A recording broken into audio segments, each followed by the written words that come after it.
ఆయన ఉండేది చూస్తే రుద్రభూమిలో, వేసుకునేది చూస్తే బ్రహ్మాండమైనటువంటి పుర్రెల మాల, కొని చేతిలో పట్టుకునేది చూస్తే బ్రహ్మకపాల, తాగేది చూస్తే హాలాహలం, ఒంటి మీద చూస్తే పావులు, కట్టుకునే చర్మం చూస్తే, వస్త్రం చూస్తే రక్తం ఓడుతున్నటువంటి ఏనుగు తోలు, పైన కప్పుకున్నది చూస్తే పులి తోలు. ఇన్ని అవలక్షణాలతో కనపడిన వాడిలా కనపడుతూ కొని ఇటువంటి మూర్తి ఏమిటో ఇంత మంగళకరంగా ఉంటాడండి స్వామి. శంకరుడి దగ్గరికి ఎవరిళ్ళైన పాదాలు పట్టుకోగలరు. బుస్సను పక్క పాములా, ఓ పక్క రక్తం ఓడుతున్న ఏనుగు చర్మమా, ఓ పక్కనేమో 3 కన్నులా, ఓ పక్క చంద్రవంక, పెద్ద జటాజూటమా.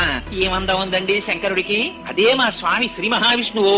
మేఘశ్యామం పీతకౌసేయ వాసం శ్రీవత్సాంకం కౌస్తుభోద్భాసితాంగం పుణ్యోపేతం పుండరీకాయతాక్షం విష్ణుం వందే సర్వలోకైకనాథం. అంత అందగాడు కదా.